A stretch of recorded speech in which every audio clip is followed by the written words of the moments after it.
This is Tina Perinotto from the Fifth Estate and the Green List. This is our video podcast series, TFE Learn, dedicated to our favourite topic, solutions.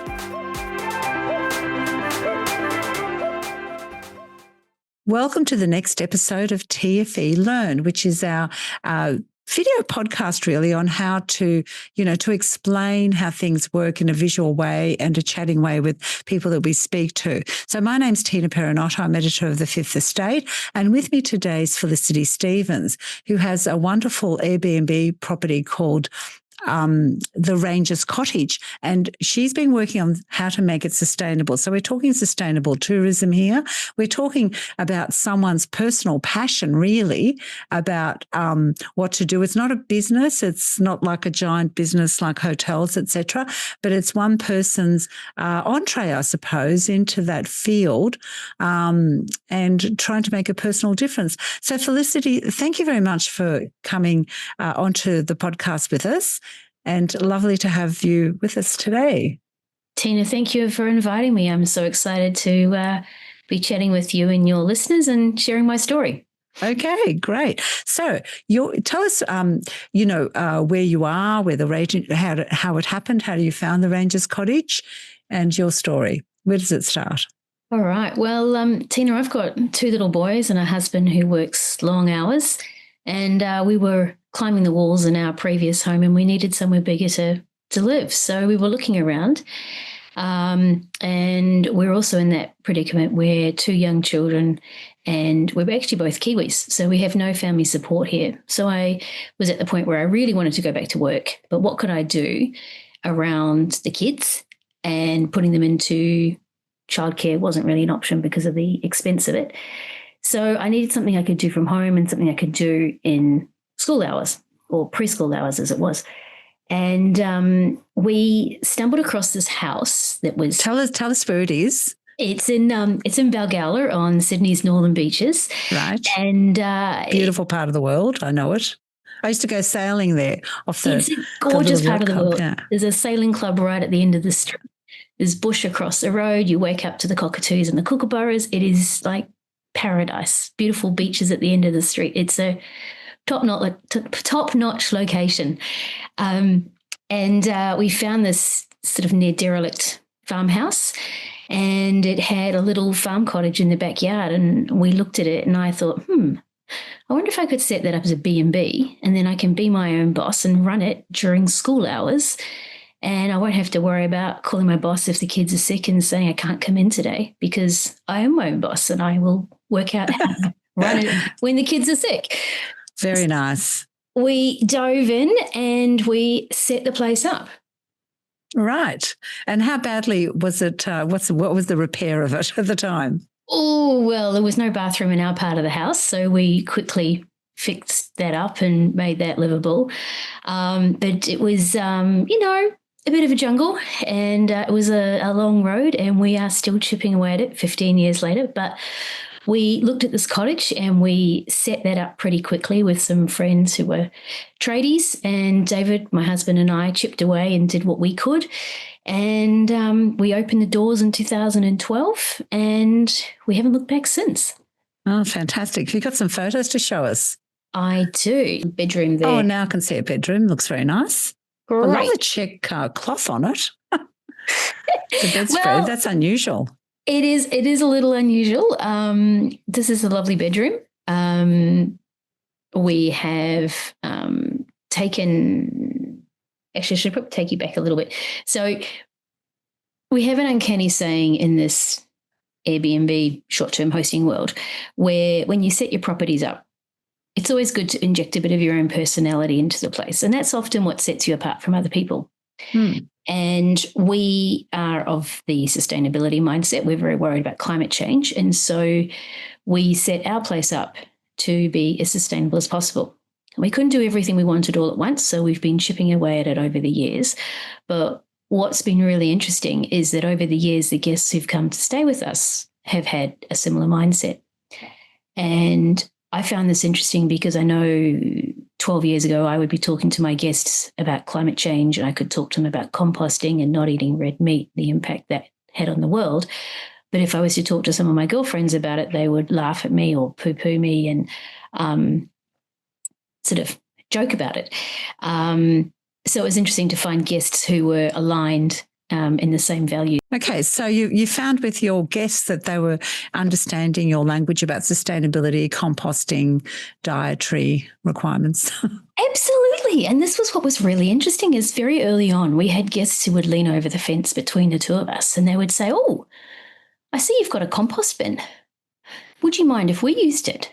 And we thought this was wonderful. So we said, yes, of course, please come on over and use the compost bin.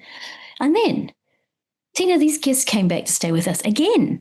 And they would say to us, we love coming to stay with you because you have a compost bin. And I would think to myself, hang on a minute. It's not my bed. It's not my sheets. It's not my location. It's not me. It's not my brownies. You're coming back to stay because I have a compost bin. And were you slightly offended? Oh, look, I don't mind. I love having these guests come back and stay. They are the loveliest people. And we're always so happy to welcome them back. And it wasn't just one set of guests, Tina. It was several. And then as we got into more discussions with guests over the fence, and they would say to us, oh, this is wonderful. Love what you're doing. This is great. Keep going. And so we did. And then one day I had these guests who stayed with me and they said, Felicity, look, this is great. We like staying with you. However, how do we find the next place to stay in that's like you? It's really hard and we love to support you. And that's when I got thinking, this is interesting, isn't it? And so I was at a summit with some Airbnb leaders and they'd come to Sydney and they invited a few hosts to a summit. And we talked about the good things that Airbnb was doing and they asked us for suggestions. And I sat in the corner and I thought, oh, do I say anything? Oh, do I say anything? And this is back in 2019. And then I thought, actually, yes, I am going to say something. And so I put my hand up and I said, look, I host sustainably. My guests love it. They keep coming back to stay with me. And I think you need to recognize us on the platform. And they went, oh, this is interesting. And I went away and I wrote a plan and I sent it through. And at that stage, there was no one working in sustainability. In Airbnb, you mean? In Airbnb. Right. But since then, they have got a great team at Airbnb that work on sustainability. It still hasn't quite happened, but, it's nothing like they're working on it and helping. And yes, because it's quite a complicated thing to do, because how do you recognize Airbnb properties or any short-term rental property that is sustainable? What are they actually doing? Because that's a good question, because I want to know what defined yours other than the compost. Well, there's lots of things to this. And there are qualifications you can get. There are lots of qualifications. However, some of them aren't really worth the paper that they're printed on. So you have to be quite careful. And there's a lot more to it than I think most people actually realise. While there are lots of tangible, simple steps that we can take, there's also, a bigger message here, which comes back to the home and the actual home and the way it's set up. Is the home energy efficient? What is powering the home? Is it renewable energy? Is it energy you're generating on site? And obviously there's a lot more that goes into it than that. So we can tick a lot of boxes, but we can't tick all of them. Everyone will have constraints. But what I realised after this meeting was after I got to talk to quite a few other hosts around the world about what I was doing, and they were quite interested in this. And they said, well, this is quite good, Flick, but if I wanted to start doing this, where would I start and what do I need to do? And so that's when I realised I need to write it down. And so I did, and I created a website. Very good. Well, the little bedroom you can see here, let's talk about what we've got in here that makes it so sustainable. First up, the bedding. It's all cotton, linen and wool. So it's all natural fibres. So we know at the end of the day, when these fibres, when these products are, at the end of their life cycle, they could essentially be composted if we needed to. The feature cushion on the bed is actually made of some remnants and an old curtain and some offcuts. There's two little lamps that are just beside the bed, and they are really interesting. They are made by a friend of mine who picks up furniture from the side of the road that's damaged, so old wooden dressers or tables. And he collects the wood and he makes products out of it. So he made these lamps and made the lamp shades using fabrics that were from his sister-in-law's fabric stash. So upcycling is in its best form. We've got a lovely secondhand dresser there. We've got some local flowers from the garden that I picked. And you've got a ceiling fan there, which of course helps with heating, keeping the warm air going down in the cooler months and helping the warm air on the reverse cycle go out during the warmer months. And there's also a little split system there in the corner that will help cool or warm the home according to the time of the year. And it's very energy efficient. So there's lots of little things in there that help make the place more sustainable. Very good. And lighter on the planet. Yeah. If we come into the living room. So this is our little living room here, which looks out onto the courtyard.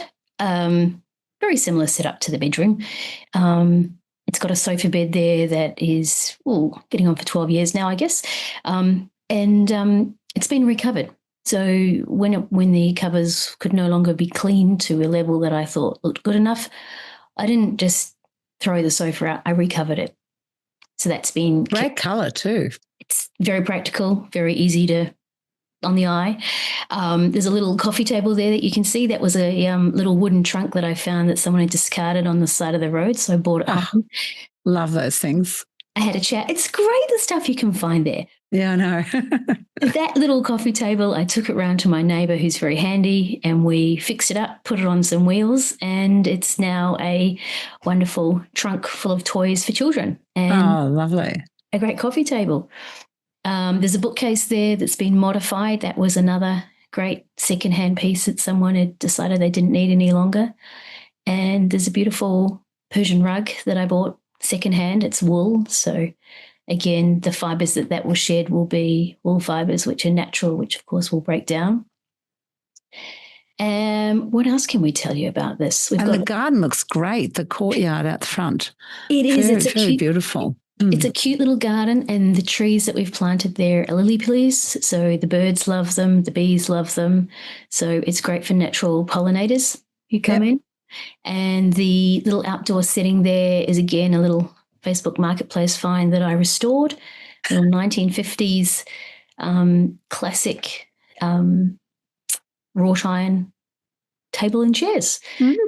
So it's set up for people to enjoy it in the summer months. So it's nice. That's really good. And what else can I tell? You can't see from here, but of course it has, the cottage has solar panels. It's very well insulated. It's got energy efficient lighting. All those sort of great, wonderful little things. And actually I'm going to show you another little photo, which is kind of cute. And this is a little coffee station that I have in the kitchenette. And it's actually quite a powerful little coffee station. You can see in the middle there's a little coffee pod machine there and a little bowl with a sign in front of it. So one of the things that we did when we first started out was we're trying to make sure we minimised any of the waste that was created when guests came to stay. And we can do a lot where we buy things in bulk, items in bulk, and refill things as we go. And I used to offer my guests a coffee press, so like a Bodum that you would put ground coffee powder. Everyone loves a coffee in the morning. So that was what we offered. But then one of my lovely sets of guests, these guests who stayed with me 3 times and come out and stay for a couple of months, we are their summer sanctuary, a guest from Scotland, and they said to me, "Oh, Felicity, look, this is great, but we've actually bought you a little present." And I thought, "Oh, this sounds great. What have you bought me?" And they said, "We've bought you a coffee pod machine." And I thought, "Oh, okay, all right, fine." Okay, this is the thing. Guests don't always want to use a coffee press. Okay, we need a coffee machine. So they'd bought one. However, I discovered after they left that the coffee machine they bought used those coffee pods that are actually plastic and you can't recycle them. So this kind of went against all my ethoses, and I thought, all right, okay, Flick, it's time to actually think about this a bit more and think your guests want to make coffee when they're staying. So get a coffee machine that aligns with your values. So I took that coffee machine and I found it a new home on Facebook Marketplace, and I went and bought a new coffee machine because I couldn't find what I wanted on secondhand. And this is a machine that uses the coffee pods that are actually the aluminium capsules that can be recycled. It's not a perfect process, but it's a step better. Yeah. And there are coffee pods out there I know that you can compost. However, they're only compostable if you've got a commercial composting facility. And unfortunately, we don't have commercial compost where I live, so I can't use those, which is a great shame. I can't wait for that to come in, and it will come in soon. So the aluminium ones can go to, how do you recycle them? Where to? Well, we ask the guests to put them in this little container, and then we collect them and we drop them off to a recycling facility that will take them, and then they get broken down, cleaned out, and the aluminium is obviously recycled because we all know aluminium is a very precious resource and can be used many times. So that's good. But what surprised me, Tina, is how many of our guests do this.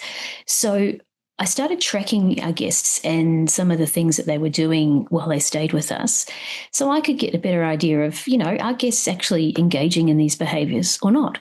And what I discovered was that of my guests who use the coffee machine, 100% of them put those pods that they use in the bowl for me to recycle. 100%. Well, it's sitting there. They should. Sorry. So easy. It's so easy for them. You make it easy for them. Well, you make it easy for someone to do the right thing. And then they do it. They do it. Yeah, that's great. One of my lovely guests earlier this year commented to me and she said, "Oh, Felicity, I love that you do this. We were staying in a hotel before we came to you, and there was a coffee pod machine the same as this, and I didn't want to use it because I didn't want to create the waste. And I couldn't see how they would actually collect them and recycle them. So I just didn't make coffee." And I thought, oh, what a shame. It's so simple to set up, and it's a great way to drive. Well, change. You think in a hotel they could actually, do a lot of them, but that's really interesting. Yeah. So I thought that was interesting. And then the other thing that we put in this little home is a compost bin. How's that for a shot? Is that one all right? Oh, my God, that is so gorgeous. Oh, I'm pleased you like it. That's our little outdoor spot for our guests. So the guests get the terrace and that? Yes, they get the garden as well. Oh, my God, what a beautiful place. It's a nice place. Sometimes I feel like going for a holiday there myself from Glebe. Is that okay? Come and stay. Staycation. Come and stay. Staycation, yeah. So, Tina, one of the other interesting things that I've been tracking with the cottage is our compost bin. So this famous compost bin that I've been telling you about, I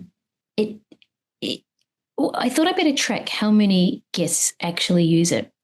And what has been really interesting is I've discovered that over 70% of our guests use the compost bin while they stay with us, which I think is fantastic. It is.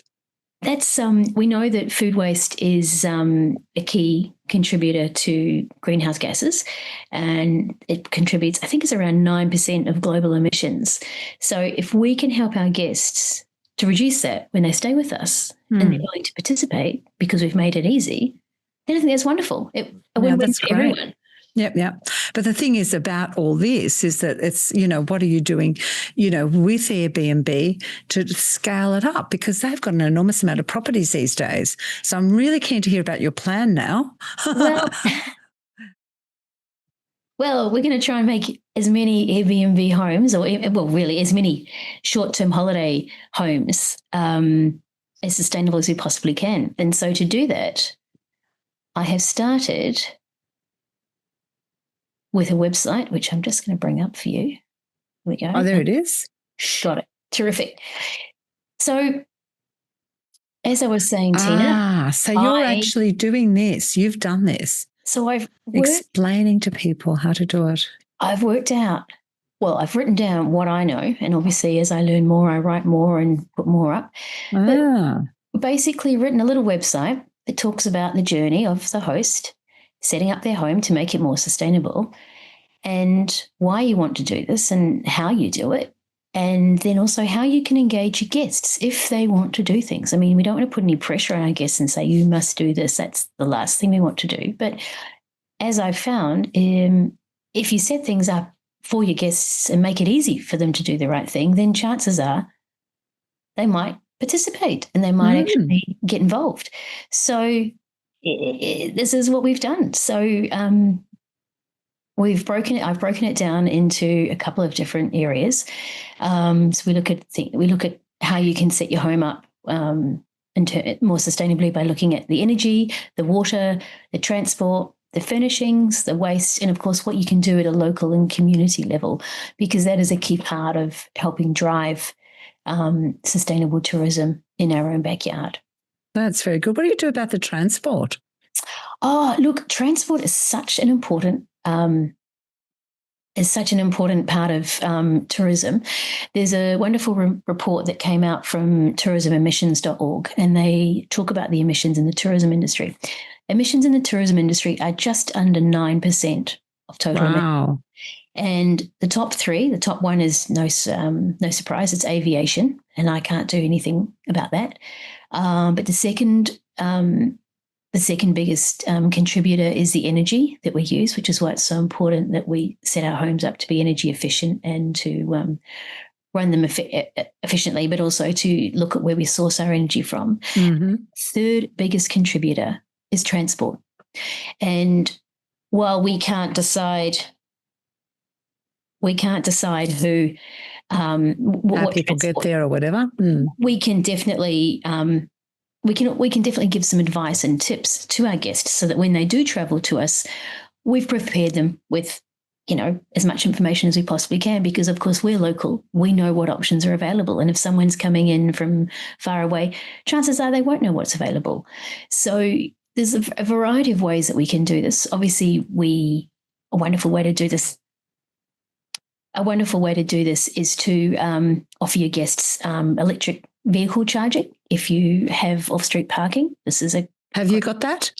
I don't, unfortunately. I would love to offer my guests EV charging, however. But you're in a sort of pocket that's not, I mean, I've been to your place, so I know it's a bit of a pocket out of the way. I know we've got free parking on the street, but we do not have off-street parking. The moment we could get that, I will be jumping up and down and offering that. Great. I think it's a wonderful amenity, and I know that there are many other EV drivers out there like myself who go on holiday driving their cars and they're looking for accommodation to stay in that's got an EV charger. Yeah. And there's just not many available. No. So if you can offer it, it's a fantastic way to set yourself apart from other properties. But unfortunately, I can't offer it. So no, that's okay. And electric taxis. Yes. Well, look, this is one of the things. It's a bit of a no-brainer, really. But this is, again, using the local knowledge that we have when we're hosting our properties. Yeah. So I know in Sydney we have Uber and we have the Uber Green option, which, of course, means if you dial up Uber Green, you get an electric car. So if you were to choose that when you came to see me, came to stay, then that's obviously going to cut down the emissions for your transport to me, rather than taking a conventional ICE car. That's another great way. The other thing we can recommend to our guests is the public transport options and give them the details of how they can get to us using the best public transport options available. Yep. While our guests are here, we can help them by obviously giving them details for, like, here's how you could hire a bike, and here are some local walking guides. Really simple, easy little steps to help guests reduce the transport emissions while they're staying with us. And that's fabulous. And it's not going to cost a lot of money. No, that's great. Unless you get the EV charger. So, sure. Okay. So how are you distributing this information? You've got a website. Are you promoting it? I am promoting it. So we're about to go out on social media and also work. Oh, it's new. So you haven't done. It's quite new. It's been going been up for 9 months now. But I need to push this out and share it with more hosts. I've already had a bit of traction and quite a bit of interest, which has been great. But the idea is that we're sharing this knowledge with others who are in this in this short-term holiday rental space, who want to set themselves apart from other people and who want to help make a difference in the world, and potentially, earn more. This could be a really good business decision for someone who is running a property. I know for me, I think this is really starting to pay off, and it's great to work in sustainability and actually see the rewards start to come through. That's fantastic. So what about Airbnb itself? What do you know about their efforts to go sustainable? You said they've got a team and that's about it so far. So they're in the early phases, are they? Look, I'm not sure exactly what they are planning to do. I know that the team is small, and it's working with hosts around the world, and they're driving initiatives in various communities around the world. I know in Europe they have worked with hosts on energy efficiency programs and helped hosts to take steps to make their homes more energy efficient. Oh, okay. Which is very exciting. They have, in America, they have run EV charging programs and helped hosts to install EV chargers. Oh, okay. So there are various programs that are running around the world, and I'm hoping we might get some programs here in Australia. That's very good. So at the moment, if you go to an Airbnb site, is there a tick or something that says this is sustainable, or does it depend on people like you to individually list out some of the benefits that people will get if they stay there? That's correct. At the moment, there is no search feature on Airbnb to find a sustainable property. Right. We really are. And they vary, so much, don't they? Yeah. We are a needle in the haystack. So it comes down to people comparing my listing to other people's listings and seeing, oh, Felicity has written in her listing, she does X, Y, and Z. Yeah. And there you go. So you have to take my word for it.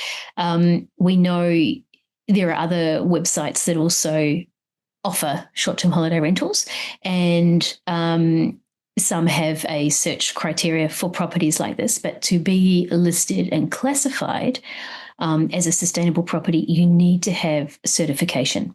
And the certifications only come from select organisations. Like who? Who does the certifying? In Australia, there are two organisations. One is called EarthCheck and the other is called Ecotourism Australia. Oh, okay. And they are recognised globally as leaders in certifying not just accommodation, but tourism operators around the country as being sustainable. And it is I've just been going through the process, and it is quite a intensive process. There is a lot you need to share, and share and monitor. But it's also it's a great process because it makes you realise just how much often you are doing, but it also makes you realise what more you could be thinking about and be doing better. And of course, once you go through that, hopefully you will get awarded your badge, and then you can use that to be recognised. Oh, that's really good. Okay, well, I can see that we need to do a bigger story here on what's going on in the tourism industry as well. You've really provoked a bit of thinking here, Felicity. That's great. I think it's. I think this is really. I think this is really important, especially with tourism, because in Australia we are a long way from many other countries. So if we want to attract guests, I think we're going to find that there will be guests who will possibly put off coming to Australia because of the emissions that are created to get down here. So I think we need to be able to showcase that once you're here and you land, you can have a sustainable holiday and see a lot of Australia while you're here. That's fantastic, Felicity. So just a question too, what did you do before all this? What was your previous job? In my previous life, before children, I worked in the fashion industry. And I learnt to sew with my grandmothers, and I used scraps of fabric from my mother's sewing basket and pieced together pieces of clothing that I created out of scraps. Fantastic. And, it's very impressive, the cushion that you showed me. I thought that looked really interesting. I'll show you this. This might be interesting because it's funny how our worlds collide. This is an example of how my world of sewing and hosting has collided. As I mentioned, I learnt to sew with scraps from my mother's sewing basket. Fantastic. Taught by my wonderful grandmothers who taught me to save every scrap I had to use because it would come in handy one day. Yeah. And while I was, I actually had the fortunate experience of being on the Airbnb host advisory board for 3 years, where I worked with the global teams there, and I had the opportunity to work in a couple of different focus groups. So I was on a sustainability team, and I was also on a diversity and inclusion team. And while I was on that team, we did work to drive awareness within the hosting community about the LGBTQ community and the prejudices that often members from this community experience when they travel. And it was quite distressing to hear some of these comments from guests and how they would look at a listing and they would think, if I book this place, will I feel comfortable? Will I be able to be myself here? And we know we can use language and photos in our listings for when the guests are looking at the property, but there's always that moment of truth and reality. So when you arrive at a property and you open the door and you think, is it going to be as you think it's going to be? Will I feel comfortable? Will I feel welcome here? And so we finished this project and I thought to myself, I think there's a bit more I need to do. And then I had this idea. So I know when you open the door to my little cottage, the first thing you see when you come in is the living room with that big blue couch on it. And there are cushions on there. So I thought, all right, well, why don't we make one of those cushions into a bit of a statement? So there it is. Cushion. It's a bit of a statement. So it certainly is. It's gorgeous. It's definitely a statement, and thank you. I think it's quite neat. And Tina, it's made from all different ribbons, vintage ribbons. Yeah, I can see. It's scraps great. of ribbons. So it's also tactile. So if you're someone who likes to touch and feel something, there's velvet, there's grosgrain, there's all sorts of things. No, that's great. Fantastic. But it sends a message that I think sums up what I'm trying to you don't have to say anything else, do you? Yeah. Kind of gets it, yeah. The interesting thing is, since I had my photos retaken and the cushion is in there, I welcome a much broader range of guests to our cottage. That's lovely. Happy and they're very comfortable staying. So of course they are. They've got you looking after them. Fantastic, Felicity. Good. That's really good. Thank you so much for all that. Is there anything else you'd like to add, or where we're going here? So Tina, I think one of the other things that I have found really interesting this year as I've been tracking the compost and tracking the coffee pods that guests have been saving for me and the sentiment is my sales. The bottom line is sales, and any business, I think, wants to know, is this worth doing? And for me, touch wood, we're not quite at the end of the financial year, but if all goes to plan with the bookings that I have planned for the next few weeks, my sales will be up 16% on last year. Mm-hmm. And I know it's a pretty tough market out there in the tourism industry. And I know there are many operators who are calling out and saying, hey, what's happened? The bookings have turned off. Where are they going? Oh, right. So I'm up 16%, which is in that kind of a market. And you put it down to the sustainability features, but your place is also beautiful, I've got to say. I think you've got a bit of an edge there. Well, look, I think that's what you need to be successful. You've got that at plus, you can't help but win there. Yeah, that's fantastic. So that's always good. And the other thing that's interesting is now that I'm tracking my bills, I can see that since we've got off gas, we're also saving on our power bills. That's nice. Our energy bills. The power's gone up slightly, but the gas has gone right down. Yeah. Are you planning to get batteries in with the new government subsidies? We would love to get batteries. Absolutely, yeah. Definitely.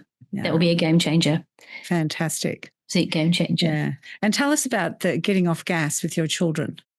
Right. So now this is a really interesting story. So we're all learning about this sustainability and this world of getting off gas, or this world of electrification and climate change. And we're always learning new things. So one of the key things for our family was back in 2017, we were doing some renovations on the old farmhouse. And we were installing a new kitchen, which was very exciting. And I had a new oven coming, which was going to be fantastic. And I had ordered it, and it was due to arrive in, I don't know, a month, 2 months. And then David came across this report. David's my husband. And it was a report that showed a link between childhood asthma and gas in the home. It means gas in the home for cooking and unflued heating. And I just looked at David and I said, I've got to change. I can't get that oven. I need to get an electric one. I need to do this induction one. Because we have a son who has asthma, and he's had asthma since he was a year old. Every year without fail, I would end up in hospital with him, watching him. He's hooked up to a nebulizer, and he's struggling to breathe. And I think any parent or any person, if you're looking at anyone who's struggling to breathe, thinking to yourself, I would give anything to trade places with you. And what could I do differently to avoid being in this situation? Yeah. So when I heard about this link, it was a no-brainer. So we changed the oven and we added an induction one. And we moved back into the house and we completely forgot about it. And then literally a year later, David and I looked at each other and said, hey, we haven't been to hospital this year. Maybe this works. That's interesting, isn't it? Well, maybe the scientists and the doctors know something. Maybe they're right. We just got to listen. That's fantastic. Well, that's a really fantastic story, Felicity. Thanks so much. I think it's a great story. Congratulations on what you're doing. And it sounds like you're really forging the path for Airbnb, which is really good. It's great to see the pioneers. And I always find that it's usually one person that pushes through with things that actually creates the movement, the momentum. I'm trying. It's never a teamwork. It's never a team of people. It's one person wherever you go. It's really interesting. I mean, I know you've got support around you, but. Well, I think what's really neat is the Airbnb community that I'm part of. I've met some amazing hosts along the way who lead host clubs, like I lead the Sydney Host Club, and they're very encouraging and they're very supportive of my work, and they invite me to come and talk to their groups and share what I've learned. And that's great. It's wonderful to have that sort of support, because then you're on the right track, and people want to hear this. They want to know this. Yeah. And the next thing is that they follow you, right? And do the right thing, yeah. And also then they say, hey, I am upgrading my kitchen, and I've decided after listening to you, I'm going to take out the gas and I'm going to put in the induction. Okay, thanks very much for your time, Felicity. It's really good.